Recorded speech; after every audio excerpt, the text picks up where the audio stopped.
সাক্ষাৎ করা এটা চিরকালই চলতে থাকে। আমরা কখনো কাউকে উপহার দিই, আবার কখনো কেউ আমাদের উপহার দেয়। কখনো কি এমন হয়েছে যে আপনি কাউকে একটা উপহার দিয়েছেন, কিছু সময় পরে বা কিছু মাস পরে সেই উপহারই ঘুরে ফিরে আপনার কাছেই এসেছে, অর্থাৎ সেই বস্তুটাই আপনার কাছে আবার ফিরে এলো? এরকম হয়। ছেলেবেলায় একদিন একজনের বিবাহ ছিল, তখন মা তাকে একটা উপহার দিতে চাইছিলেন। তাই তিনি একটা পোশাক বানালেন আর সেটাকে সুসজ্জিত করছিলেন। আমি দেখলাম আর জিজ্ঞেস করলাম যে মা, এই পোশাক এত সুসজ্জিত করার কি আছে? তখন মা বললেন যে কানাই, কখনো কাউকে এমনই উপহার দেবে, এমন প্রকারে দেবে যে সেটা যদি আবার ঘুরে ফিরে তোমার কাছে ফিরে আসে তাহলে যেন তোমার খারাপ না লাগে। এটাই কিন্তু হয় আমাদের ব্যবহারের সাথে, কর্মের সাথেও এবং আমাদের কথার সাথেও। তেমনই আচরণ করবেন যে আচরণ আপনি সহ্য করতে পারবেন। যদি মুখ থেকে কটু কথা বেরোতে থাকে তখন নিজেকে সংযত করে নিন। সেই শব্দই প্রয়োগ করুন যেটা আপনি তার বদলে শুনতে চাইবেন এবং আপনার দুঃখও হবে না। কারণ আপনার কর্ম এমন একটা উপহার যেটা আবার ঘুরে ফিরে ফলস্বরূপ আপনার কাছেই আসবে। সেই জন্য নিজের আচরণ শুভ করুন, নিজের মানসিকতা শুভ করুন, নিজের মুখ থেকে মধুর বাণী নিঃসৃত করুন আর এইভাবেই মধুরভাবে বলুন, রাধা রাধা। এই সংসারে প্রত্যেকটা জিনিসের নিজস্ব একটা বিশেষত্ব আছে আর তার বিশেষত্বর জন্যই তাকে বিশেষ গুরুত্ব দেওয়া হয়। যদি কথা বলি অস্ত্রের, যেমন তরোয়াল, তরোয়াল নির্মাণ করা হয়েছে রক্ষার জন্য। কত তাড়াতাড়ি সে সামনে উপস্থিত শত্রুকে নিধন করতে পারে। এবার এই তরোয়ালের কোন গুণটা দেখা প্রয়োজন? সেটার ধার। সেই বস্তুটি নয় যার মধ্যে এই তরোয়াল রাখা হয়। সেইভাবেই যদি আমি কথা বলি বানের, তাহলে এটা প্রয়োজনীয় নয় যে সেই বান কতটা তীক্ষ্ণ, কতটা বলশালী। এটা দেখা প্রয়োজন যে তার আকারটা কেমন। সে কি বাতাস ভেদ করে নিজের লক্ষ্যে পৌঁছতে পারবে? সেটা বেশি গুরুত্বপূর্ণ। সেই জায়গাটা নয় যেখানে সেই বান রাখা হয়। ঠিক সেইভাবে যদি আপনি কোনো মানুষেরই মূল্য বুঝতে চান, তাকে পরখ করে দেখতে চান, তাহলে তার জাতি, তার ধর্ম, তার রূপ, তার আকার, সেগুলো দেখে তাকে পরখ করতে চেষ্টা করবেন না। তাকে পরখ এই সব কিছুর ভিত্তিতে করবেন না। তার স্বভাবটা দেখুন, তার গুণ দেখুন, তার প্রতিভা দেখুন, তার কর্ম দেখুন। কারণ এটাই সেই ব্যক্তির আসল পরিচয়, এটাই হলো তার অস্তিত্ব।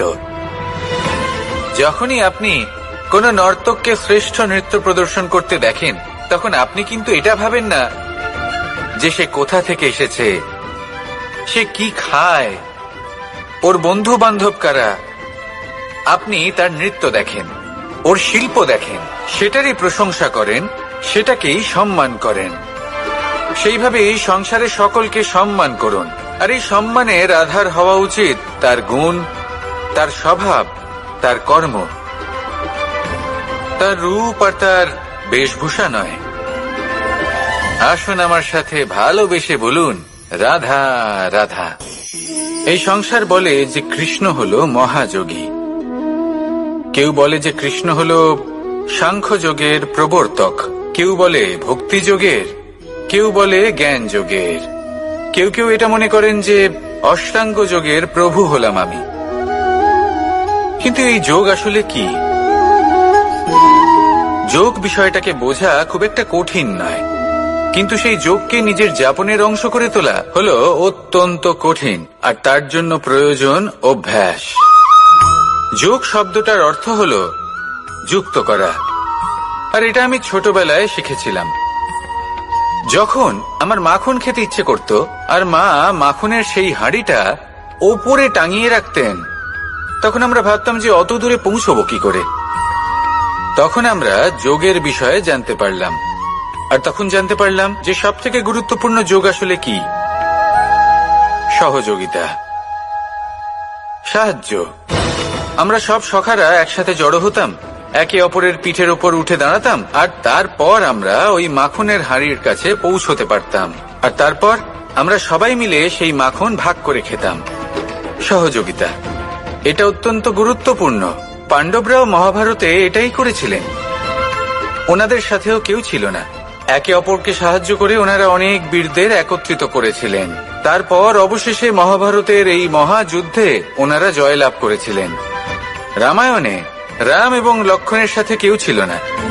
সহযোগিতার মাধ্যমে ওনারা ভাল্লুক আর বানর সেনাকে একত্রিত করেছিলেন, আর এই সংসারের সব থেকে প্রবল রাক্ষস রাবণকে বধ করেছিলেন। মনে রাখবেন, একসাথে মিলে যদি আপনারা কর্ম করতে শেখেন, তাহলে এই সংসারে এমন কিছুই নেই যেটা আপনি অর্জন করতে পারবেন না। আসুন আমার সাথে ভালোবেসে বলুন, রাধা রাধা। মানুষ যখনই কোনো পর্বতারোহণ করতে শুরু করে, তখন সে বারবার পড়ে যায়, বারবার উঠে দাঁড়ায়, সামনে এগোতে চেষ্টা করে, কিন্তু যদি সে দৃঢ় নিশ্চয় করে থাকে, তাহলে সে অবশেষে সেই পর্বতের শিখরে পৌঁছেই যায়। চলার পথে যদি বড় কোনো পাথর চলে আসে বা পর্বতের কোনো বড় অংশ সামনে আসে, তাহলে সে তার সাথে ধাক্কা খায় না, সে পথ বদলে নেয়। কিন্তু বাধা তাকে সবসময় পেতেই হয়, আর সেই বাধা সে পায় ছোট ছোট পাথরের দ্বারা। তাদের উপর পা পড়লে তার পা পিছলে যায় আর সে পড়ে যায়। এই ছোট ছোট পাথর হলো আমাদের জীবনের সেই ছোট ছোট সমস্যা, সেই ছোট ছোট ভুলগুলো যেগুলো আমরা অবজ্ঞা করতে থাকি। আমরা ভাবি এর দ্বারা কি বা ক্ষতি হবে, কিন্তু সেগুলোই অনেক সময় আমাদের অসফলতার কারণ হয়ে দাঁড়ায়। যত তাড়াতাড়ি সম্ভব এই ছোট ছোট পাথরগুলিকে জীবন থেকে তুলে ফেলে দিন। ভুল হওয়াটা স্বাভাবিক, কিন্তু তার মানে এই নয় যে বারবার সেই ভুলের পুনরাবৃত্তি ঘটবে। ভুলটা বুঝুন, সেটা স্বীকার করুন, আর সেটা শুধরে নিন। যখন আপনি এটা করতে শিখবেন, তখনই খুব তাড়াতাড়ি আপনি সেই শিখরে পৌঁছতে পারবেন। আর যখন পৌঁছে যাবেন, তখন এই মন প্রসন্ন হয়ে বলবে, রাধা রাধা। সূর্য এই সংসারকে আলো প্রদান করে। সূর্যের মনে যদি নিজের তেজের জন্য অহংকার জন্ম নেয়, তখন তার অহংকার ভঙ্গ করে মেঘ। সূর্যের আলো পূর্ণরূপে ঢেকে দেয়। মেঘের মনে যদি নিজের গতি নিয়ে অহংবোধ জন্ম নেয়, তাহলে মেঘের অহংকার ভঙ্গ করে পর্বত। মেঘের গতি অবরুদ্ধ করে দেয়। এবার যদি পর্বত নিজের নিশ্চলতা নিয়ে অহংকার করে, তাহলে সেই অহংবোধ ভঙ্গ করে একটি মূষক। সেই বিশাল পর্বতে একটি ছিদ্র করে দেয়। এবার যদি মূষকের নিজের মনে অহংবোধ জন্ম নেয়, তাহলে জল তার অভিমান ভঙ্গ করে, সেই ছিদ্র দিয়ে প্রবেশ করে। আর যদি জলের মনে অহংবোধ জন্ম নেয়, তখন মানুষ বাঁধ নির্মাণ করে তার গতিপথ রুদ্ধ করে, জলের অহংকার ভঙ্গ করে। আর যদি মানুষের মনে অহংকার জন্ম নেয়, তখন সূর্য নিজের তাপ দ্বারা মানুষের অহংকার ভঙ্গ করে। এই সংসারে অহংকার প্রদর্শন করার কোনো প্রয়োজন নেই।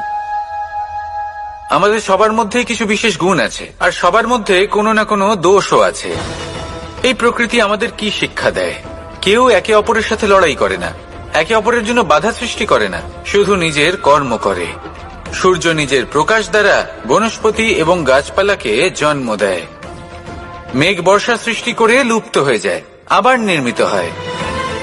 পর্বতের সেই নিশ্চলতা সেই বর্ষাকে একটা দিশা প্রদান করে, আর তারপরে তা ধারা হয়ে প্রবাহিত হয়ে যায়। এইসব কি? এইসব একটা সম্পর্ক, একটা চক্রের মতো। সবাই একসাথে নিজের কর্ম করে, তাই এই চক্র আবর্তিত হয়। এটা আমাদেরও করতে হবে।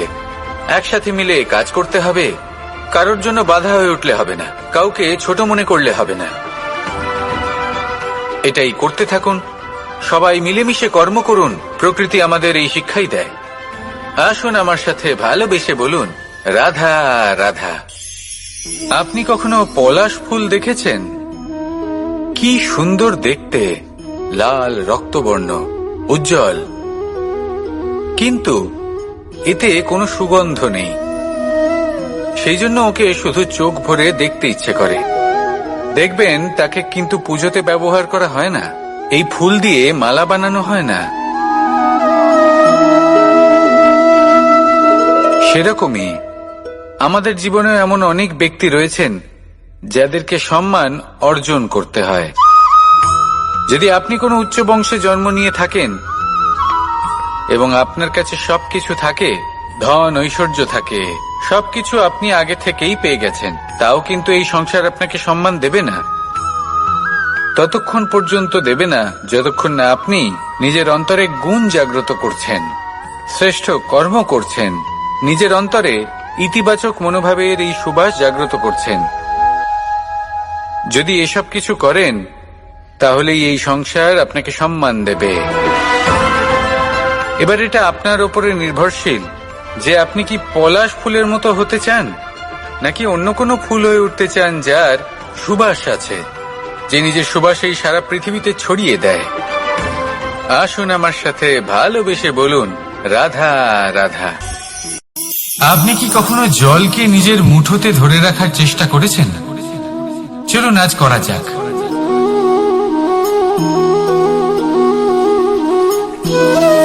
যদি আপনি নিজের মুঠো জোরে বন্ধ করেন, জল ধরে রাখতে পারবেন না। যদি আপনি তাকে এমনি বইতে দেন,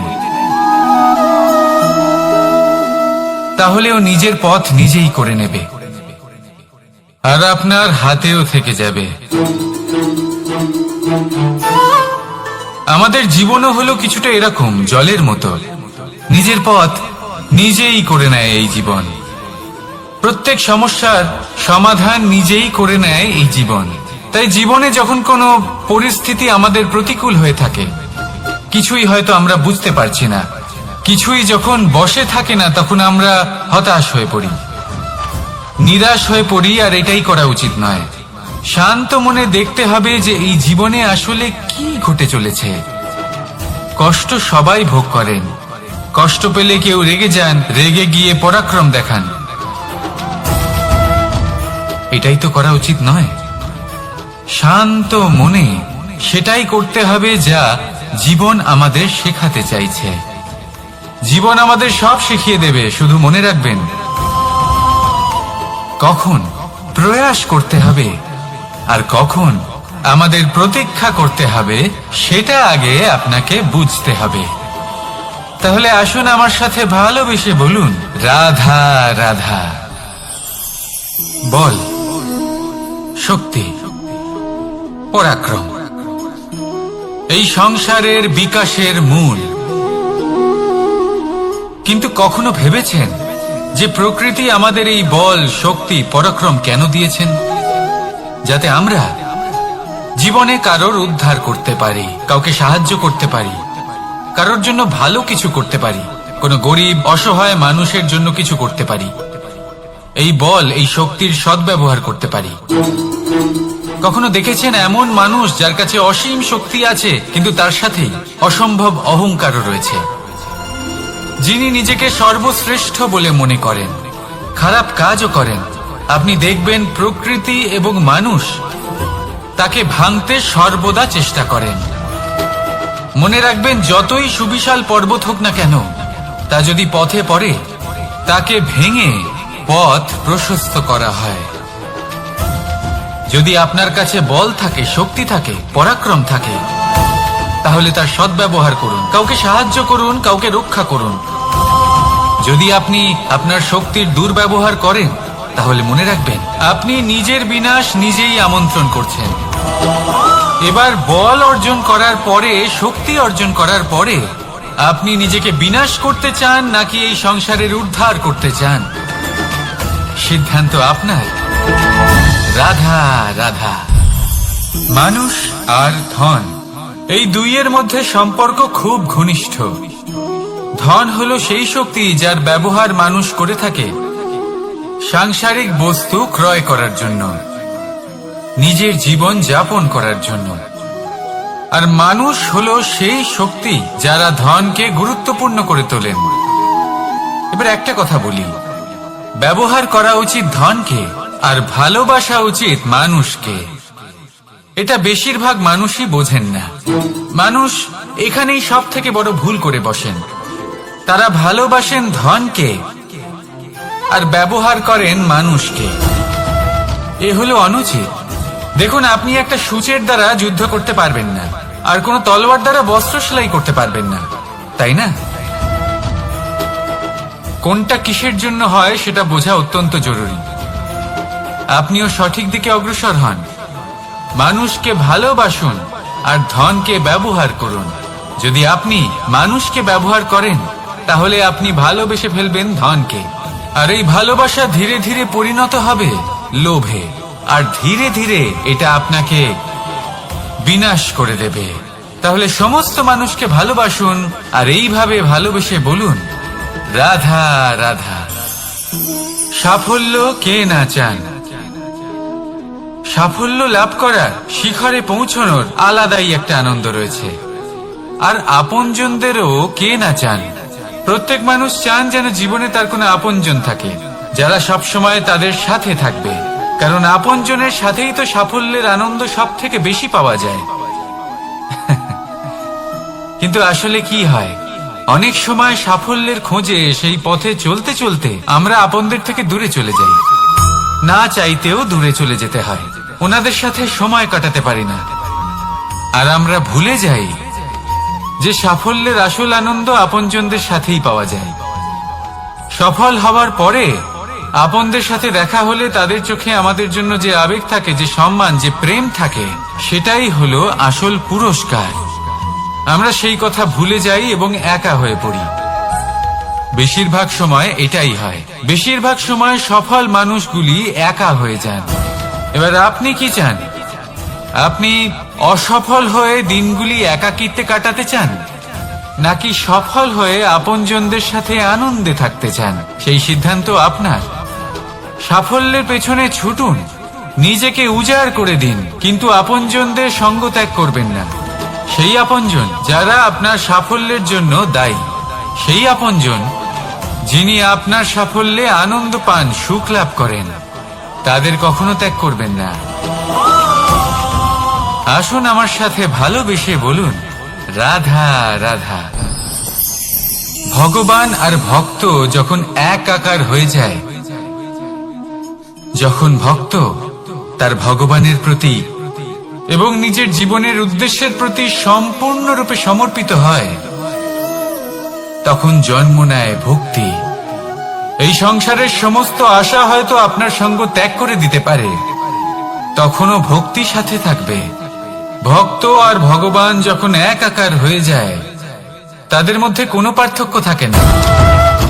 তারা এক হয়ে যায়, এক ব্যক্তিত্ব, এক অস্তিত্ব। সেই জন্য কখনো জীবনে যে কোনো রূপেই, যে কোনো প্রকারেই, যে কোনো ঈশ্বরকে মান্য করুন। মনের মধ্যে শ্রদ্ধা ভাব জাগ্রত করুন, মনে ভক্তি ভাব জাগ্রত করুন। এই সমগ্র সংসারে সব কিছু আপনাকে ছেড়ে চলে গেলেও তখনও এই ভক্তি শুধুমাত্র আপনার উত্থান ঘটাবে।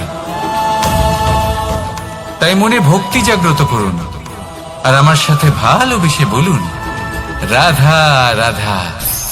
শব্দই হলো শূন্য, শব্দই হলো আরম্ভ, শব্দই হলো অন্ত, শব্দই হলো অমর, শব্দই হলো ব্রহ্ম। এই শব্দ হলো অত্যন্ত বিশেষ। কেউ কাঁদলে তাকে হাসিয়ে তোলে, কেউ হাসলে তাকে কাঁদিয়ে দেয়। কারোর মনে উদ্দীপনা জাগিয়ে তুলতে পারে, আবার কারোর মনে কাঁটা হয়ে বিঁধে থাকতে পারে। একটা অত্যন্ত গুরুত্বপূর্ণ কথা, যা বোঝা অত্যন্ত আবশ্যক।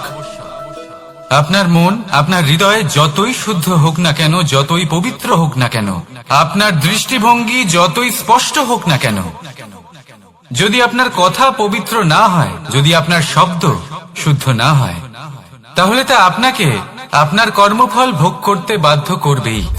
একটা সহজ উদাহরণ দিই। আপনার জীবনে এমন কেউ অবশ্যই থাকবেন যাকে আপনি পছন্দ করেন না, যিনি হয়তো অধর্মী মানুষ, যিনি হয়তো দুর্বুদ্ধি সম্পন্ন মানুষ, কিন্তু তার জন্য অপশব্দ প্রয়োগ করলে তার মধ্যে কোনো পরিবর্তন আসবে না, তার মানসিকতা বদলাবে না, শুধু মনে প্রতিশোধ স্পৃহা জেগে উঠবে, মনে হিংসা জাগবে, আর কিচ্ছু নয়। সেই জন্য নিজের শব্দকে নিয়ন্ত্রণ করুন, নিজের কথা সংযত করুন। শ্রেষ্ঠ থেকে শ্রেষ্ঠতর মানুষকেও সাবধানী হতে হয়, কারণ যদি এই শব্দের প্রয়োগ সঠিক না হয় তাহলে আজীবন মানুষকে নির্বাক হয়ে থাকতে হতে পারে। তাহলে নিজের শব্দ নিয়ন্ত্রিত রাখুন, নিজের কথাকে শুভ করুন, এতে প্রেমবোধ জাগিয়ে তুলুন, আর সেই প্রেমবোধ নিয়েই বলুন রাধা রাধা। বরদান এবং অভিশাপ এই দুই হলো একই মুদ্রার দুটি পিঠ। এই বরদান আমরা অনেক কারণে পেতে পারি, কখনো নিজের পরিশ্রমের কারণে, কখনো নিজের তপস্যার কারণে, কখনো আমাদের পূর্বপুরুষদের কর্ম ও তপস্যার কারণে।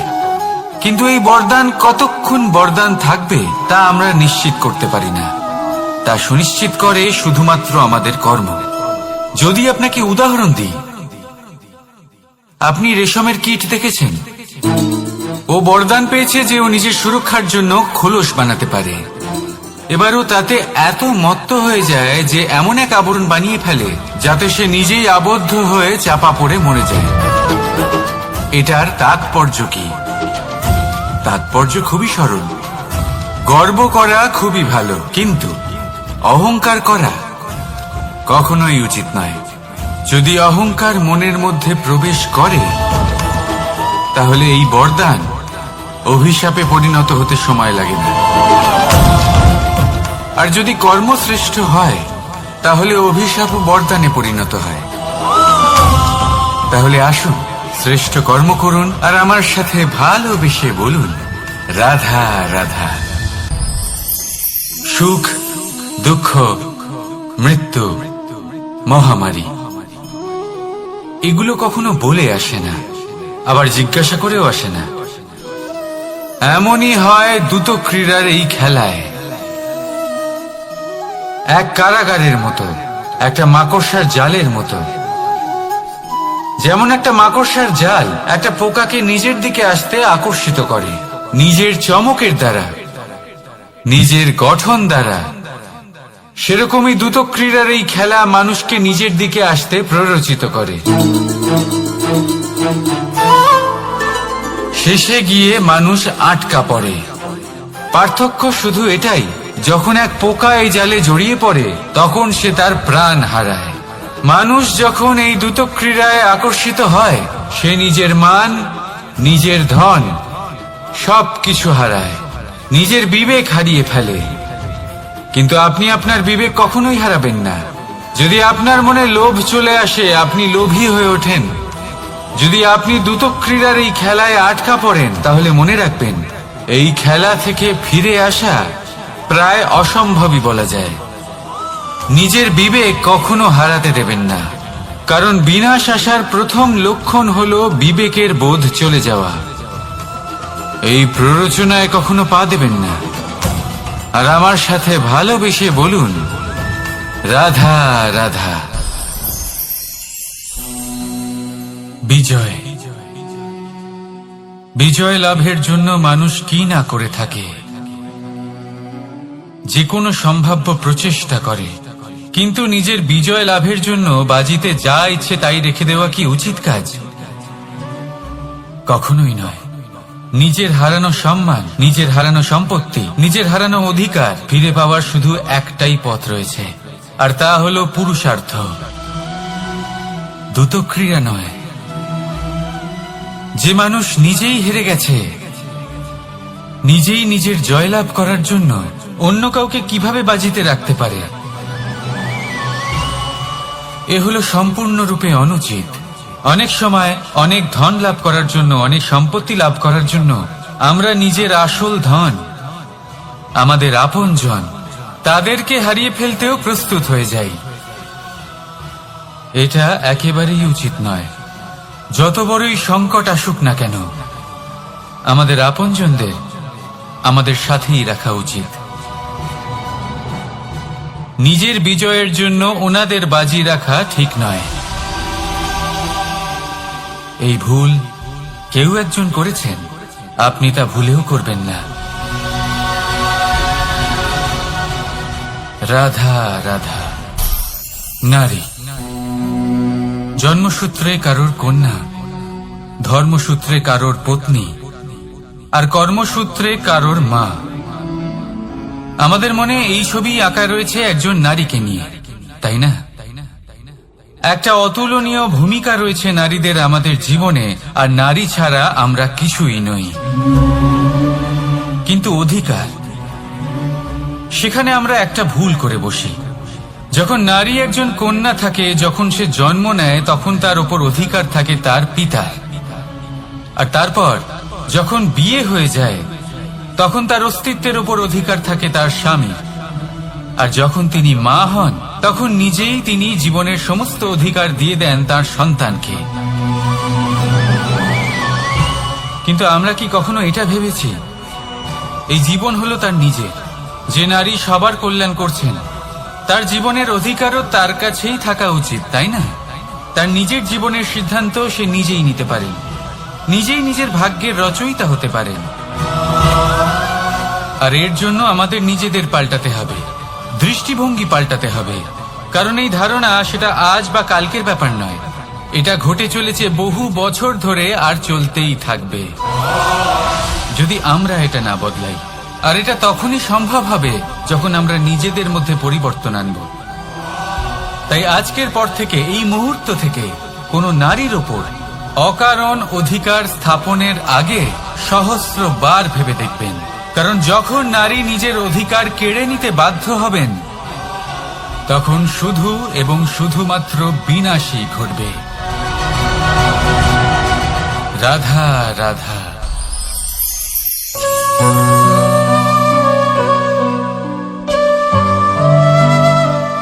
নারী,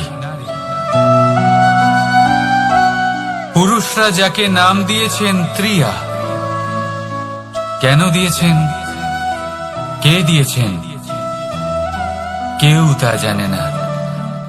কথায় আছে, পুরুষরা ভাবেন যে ত্রিয়া, ভাবেন একরকম, বলেন অন্য কিছু, আর করেন অন্য কিছুই। কিন্তু সত্যিটা কি এটাই? আসল সত্যি হলো এটাই যে ত্রিয়া হলো সেই চরিত্রহীন পুরুষ, আর কেউ নয়। সেই পুরুষ যারা নারীকে বলেন যে আপনি হলেন মা, আপনি হলেন দেবী, আপনি হলেন বোন। আর ভাবেন কি? ভাবেন যে এই নারী হলো আমাদের পায়ের ধুলো, আর কিচ্ছু নয়। আর কি করেন? ওনাদের মাথায়, ওনাদের খোপায় মালা পরিয়ে দিয়ে ভাবেন যে ওনারা হলেন তাদের পায়ের ধুলোর সমান। একজন নারীর সম্মান ভঙ্গ করেন, তাদের দাসী মনে করেন। ভুলবেন না, যত্র নারীয়াস্ত পূজ্যন্তে রমন্তে তত্র দেবতা। অর্থাৎ যেখানে নারীকে পুজো করা হয়, সেখানে ঈশ্বর বাস করেন। আর যেখানে নারীকে অপমান করা হয়, সেখানে ঈশ্বর এবং ভাগ্য এই দুই রুষ্ট হয়। মনে রাখবেন, যদি নারী কল্যাণকারী হতে পারেন, তাহলে নারী মহাচণ্ডী রূপও ধারণ করতে পারেন। যদি একজন নারী মাতা হয়ে জন্মদান করতে পারেন, তাহলে নারী মৃত্যু হয়ে বিনাশও করতে পারেন। যেখানে নারী অপমানিত হবেন, সেখানে মহান ভারতও মহাভারতের পথে অগ্রসর হতে পারে। তাই মনে রাখবেন, নারীর অপমান যেন কখনোই না ঘটে। আর যদি কোথাও নারীর অপমান হয়, তার অর্থ হলো আপনার বিনাশ আপনার দিকেই আসছে। আর এটা হলো তার প্রথম পদক্ষেপের প্রথম পদধ্বনি। রাধা রাধা। যদি সন্তান কোনো দুষ্কর্ম করে, তাহলে সেই অপরাধ শুধু কি সেই সন্তানের? না, যদি সন্তান দুষ্কর্ম করে, তাহলে অপরাধী তার মাতা পিতাও, যারা পুত্রমোহর কারণে সেই অনুচিত কাজে তাকে বাধা দেননি। অপরাধী হলেন তার পিতামহ, যিনি নিজের কর্তব্যবোধের কারণে নিজের পরিবারের যত্ন নেননি, যিনি সন্তানকে কখনো শাস্তি দেননি। অপরাধী হলেন তার সেই গুরুও, যিনি নিজের শিষ্যের সেই দুষ্কর্ম দেখেও তাকে প্রতিহত করতে পারেননি। একজন হবু রাজার কর্তব্য হলো নিজের প্রজার কাছে সে যেন এক উদাহরণ প্রস্তুত করতে পারে, কিন্তু যদি এত অনুচিত উদাহরণ প্রস্তুত হয়ে থাকে, তাহলে মা বাবার, বাড়ির বয়োজ্যেষ্ঠদের কর্তব্য হলো ওনারা যেন সেটা সেখানেই থামায়, হয় ভালোবেসে নয়তো শাস্তি দিয়ে। যদি না থামানো হয় তাহলে মহাভারত অবশ্যম্ভাবী। অনেক ব্যক্তির মনে একটা প্রশ্ন জাগে আমাকে আর রাধাকে নিয়ে। বলেন যে না আমি আর রাধা একসাথে থাকি, না আমাদের বিয়ে হয়েছে, আমি এখানে দ্বারকাতে, ও ওখানে বর্ষণাতে, তাও এত ভালোবাসা কি করে?